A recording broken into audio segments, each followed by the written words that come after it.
I'm Christian. I'm a tech director for engine group at DICE, and next to me we have Jonas, media and video editor. We're here to show you our implementation, our vision, our take on what RTX can be, and we want to show that in our brand new Battlefield 5. And in the setting, we'll take a look at our brand new multiplayer map, Rotterdam. And it's a really dense and cool city map. We'll start here in a very zoomed-in view of the soldier's eye. And we're going to observe something that we've never really been able to do before. So we at DICE have worked closely with Nvidia engineers over the past year to get to the point where we are now. And we're so proud and thrilled to be here and show it off to all of you. So, Jonas, I'll leave it to you. Take it away. Yeah. So, what you're seeing there is a tank firing off screen, being reflected in the character's eye. Now, you guys know this is not possible with screen space reflection, right, Jonas? Exactly. This is because the fire is not on the screen. So now if we turn around and we then see the environment, we can see that the tank muzzle flash not only reflects in the eye, it reflects in the entire environment in the tram windows there and within the tank itself, moving here. So now if we keep moving forward, yeah.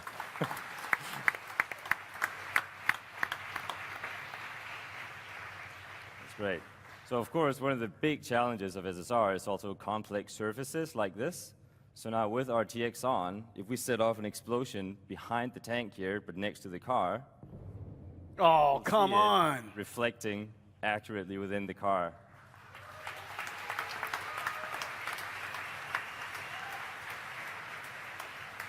That's impossible. Of course. How would you do that with RTX off? Yeah, how does that look? Like this here. So let's, yeah. Wow, that looks incredible. And it's, of course, it's updating dynamically, everything. Reflections will never be the same again. Look at the reflections off the ground, guys. It just. Yeah, so you can see. Wow, it just happens. With SSR, if it's in the screen space, you still get some of the reflections upon the car, but due to the nature of SSR, it disappears as it goes away. But because ray tracing just works, you just get the expected result, how you'd think you'd see it. So, the next thing we have to show you is the big, scary crocodile tank, the Churchill. And if we make that one shoot, its flamethrower across the scene here, then we will again see that reflecting upon the surface and on the soldiers battling it out here in Rotterdam. So now if we look down in the ground with RTX on, we'll see the flame, we'll see the soldiers moving, we'll see everything. And now if I turn RTX off, we lose everything. We lose all the detail, all the context of what's happening in the scene. But with RTX on, you just get a much more cohesive image and a better understanding of what's happening around you. So one thing we also pay particularly much attention to in Battlefield is just the weapons, accuracy, making sure the smallest detail is correct.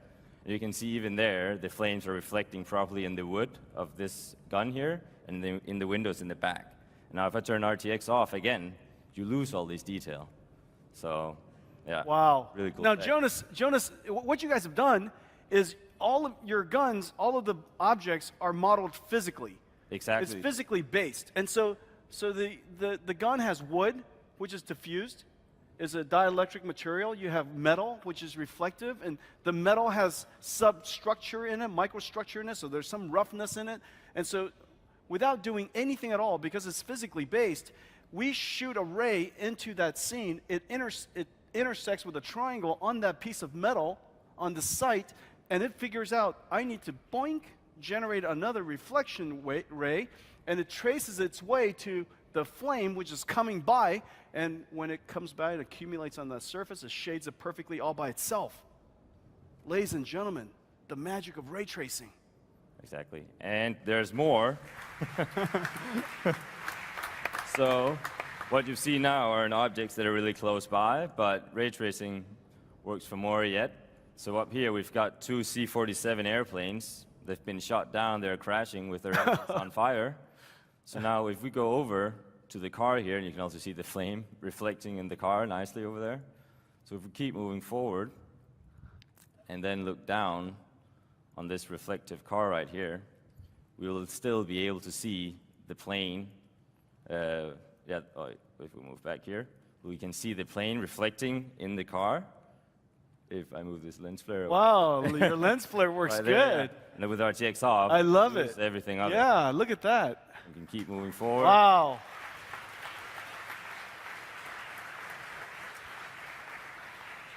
And Jonas, you guys did a great job with Fresnel reflection. Look when the angle is just right, it's just a perfect mirror. It looks beautiful. So here it's a good example on transparent surfaces with Fresnel and PBR rendering. The more of an angle you're at, the stronger the reflection gets. And now with what we had before, on these ones were just cube maps, which they're also static, but with ray trace you get a lot more detail. You see the entire environment. And of course, as I said, the old school cube maps, they are also static. So say that we were to destroy this building here, make a tank shoot it, with ray tracing on, you will be able to see frostbites and Battlefield's destruction system within the window, moving dynamically.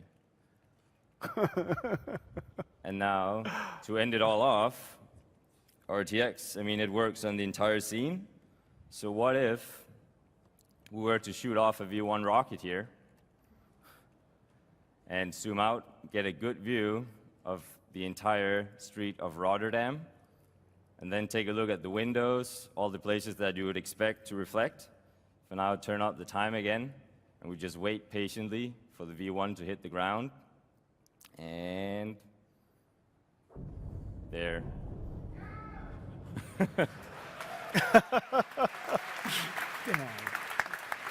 That's awesome. It's great.